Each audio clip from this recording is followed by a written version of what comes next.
जंग में बुरी तरह से पीछे होने के बाद इजराइल अब अपनी शैतानी हरकतों पर उतर गया है। उससे उम्मीद भी यही थी। लेकिन इजराइल अगर मुसलमानों को शिया सुन्नी सिखा रहा है तो समझना चाहिए कि उसका खेल क्या है। अब सुन्नियों से इतनी मोहब्बत पैदा हो गई है तो गजा के सुन्नियों से इतनी नफरत क्यों है? अरे छोड़िए सुन्नी, छोड़िए शिया, छोड़िए मुसलमान, छोड़िए हिंदू, छोड़िए यहूदी, छोड़िए, इंसान तो है वो। आने वाले दिनों में जो देश एआई पर महारत हासिल करेगा वही दुनिया पर राज करेगा। किसी भी युद्ध के दौरान एआई का 4 तरीकों से इस्तेमाल किया जा सकता है। जंग में बुरी तरह से पीछे होने के बाद इजराइल अब अपनी शैतानी हरकतों पर उतर गया है। उससे उम्मीद भी यही थी। पूरा एक सोशल मीडिया माहौल बनाने की कोशिश की जा रही है कि यह लड़ाई शियाओं के खिलाफ है, सुन्नियों के खिलाफ नहीं है। आप जानते हैं मुसलमानों के बीच में शिया सुन्नी का विभेद है, ऐसा नहीं है कि नहीं है। लेकिन इजराइल अगर मुसलमानों को शिया सुन्नी सिखा रहा है तो समझना चाहिए कि उसका खेल क्या है। ये जो बात है पहले कुछ सोशल मीडिया हैंडल से आई, फिर इजराइल की आर्मी में एक अरब यूनिट है जिसमें कुछ सुन्नी मुसलमान हैं। उनका जो हेड है उसका एक वीडियो आया, ये वीडियो अरबी में है और इसमें उसने सारे सुन्नियों से, खास तौर पे उस इलाके के सुन्नियों से ये कहा कि इजराइल जो लड़ाई लड़ रहा है वो सुन्नियों के लिए लड़ रहा है। मतलब अगर कोई बेवकूफ भी होगा तो ये बात मानेगा कि इजराइल ईरान के खिलाफ जो लड़ाई लड़ रहा है वो सुन्नियों के लिए लड़ रहा है, सुन्नियों को बचाने के लिए लड़ रहा है। सुन्नियों का सबसे बड़ा नबी बनकर आया है इजराइल। सिर्फ एक बात याद दिला दूं, जो इस तरह की चीजें फैला रहे हैं और हिंदुस्तान में चूंकि गोदी मीडिया और आईटी सेल का एक बड़ा हिस्सा इजराइल के साथ इस तरह से रहता है जैसे हिंदुस्तान में नहीं इजराइल में ही पैदा हुआ हो।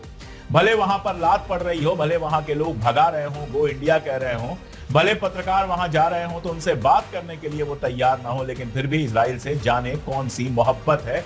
इसलिए मुझे लगा कि इस मुद्दे पर थोड़ी सी बात कर लिया जाए। फलस्तीन और गजा आप भूले तो नहीं होंगे ईरान के शोर में। जिस समय ईरान में शोर चल रहा है, जिस समय ईरान और इजराइल की जंग चल रही है, लगातार तेल अवीव, हाइफा और कहां लगातार बम गिर रहे हैं, मिसाइलें, ये अगर सुन्नी नहीं है तो कौन है? वो गजा के बच्चे की वीडियो आपको याद है? वो वीडियो बहुत वायरल हुई थी, अभी 4-5-10 दिन पहले की बात है। एक छोटा सा बच्चा जो कह रहा है मैं गजा का बच्चा हूं, न यहां पर खाने के लिए कुछ है, ना कोई सिक्योरिटी है। वो बच्चा कौन था? वो तो एक सुन्नी बच्चा था। अब सुन्नियों से इतनी मोहब्बत पैदा हो गई है तो गजा के सुन्नियों से इतनी नफरत क्यों है? तो एक तरफ गजा के लोगों के साथ यह व्यवहार, आपसे पूछा जाता है, इजराइल के लोगों से, इजराइल के नेताओं से पूछा जाता है कि छोटे छोटे बच्चों को क्यों मार रहे हो, तो क्या जवाब देते हैं पता है? वो कहते हैं ये भी तो बड़े होके अरब बनेंगे। वो छोटे छोटे बच्चे भी तो सुन्नी हैं। अरे छोड़िए सुन्नी, छोड़िए शिया, छोड़िए मुसलमान, छोड़िए हिंदू, छोड़िए यहूदी, छोड़िए, इंसान तो है वो।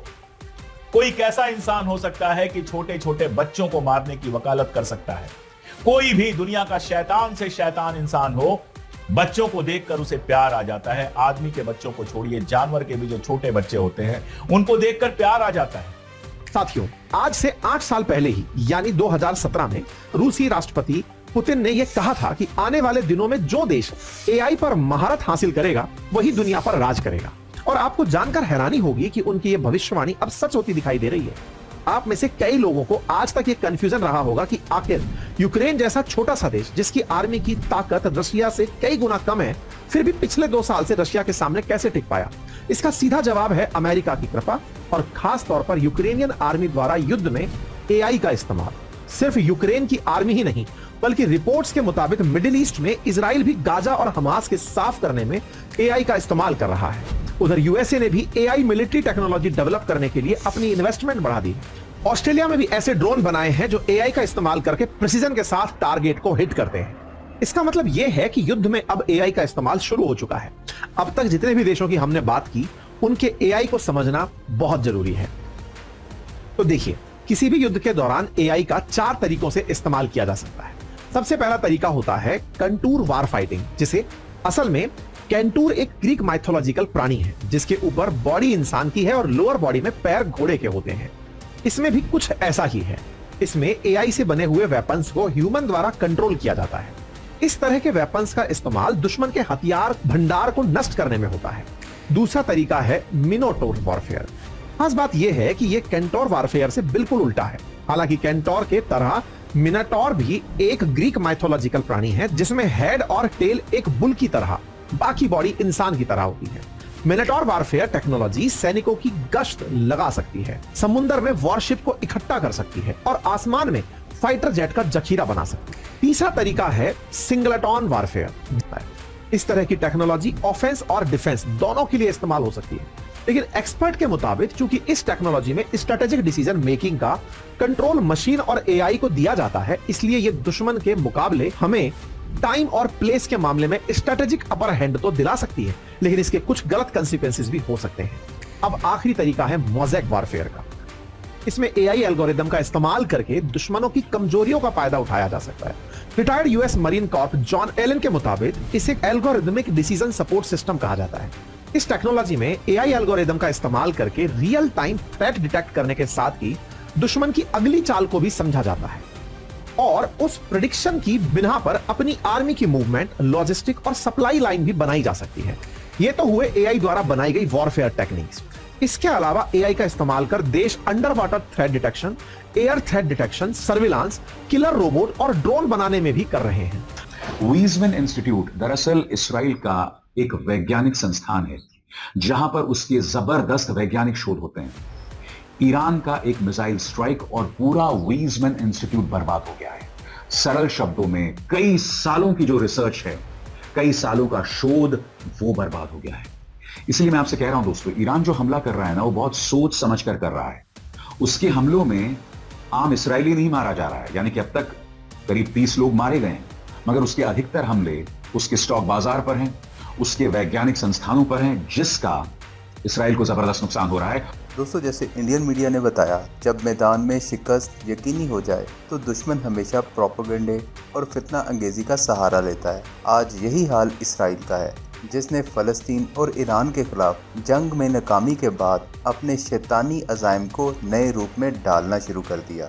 अब इसराइल कहता है ये जंग शिया मुसलमानों के खिलाफ है, सुन्नियों के खिलाफ नहीं है। गोया कि वो हमें हमारी ही सफ़ों में तकसीम करने का सबक दे रहा है। ज़रा सोचिए, जो कौमें बच्चों को कत्ल करने से बाज नहीं आती, जिनके मज़ाइल सुन्नी हो या शिया सब पर बरस रहे हों, वो हमें वहदत उम्मत का सबक देंगी। इसराइली फ़ौज में मौजूद एक अरब सुन्नी कमांडर, जिसकी वीडियो सोशल मीडिया पर फैलाई जा रही है, जिसमें वो दावा करता है कि हम सुन्नी मुसलमानों के लिए लड़ रहे हैं। ये एक मज़ाक़ खेज़ और फ़रेब पर मबनी दावा है। ये प्रोपेगेंडा भारत में भी ज़ोरों शोर से फैलाया जा रहा है, जहां बाज़ मीडिया चैनल्स इसराइल की हमायत में ऐसे मौक़िफ़ दे रहे हैं जैसे इसराइल दिल्ली के आसपास कहीं वाक़या हो। फ़लस्तीन के मासूम बच्चे, जिनके चेहरों पर भूख, खौफ और खून के निशानात हैं, क्या वो शिया थे या क्या वो सुन्नी थे?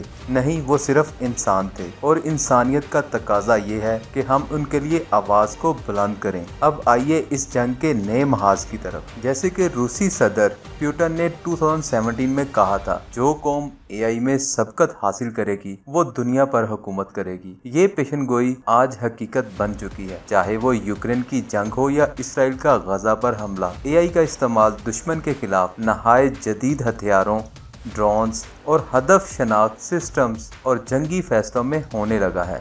एआई जंग को 4 तरीकों से तब्दील कर रहा है। जैसा कि पहला तरीका कंट्रोल वारफेयर है, जिसमें एआई से कंट्रोल किए गए हथियार खुद दुश्मन को शनाख्त करके हमला करते हैं।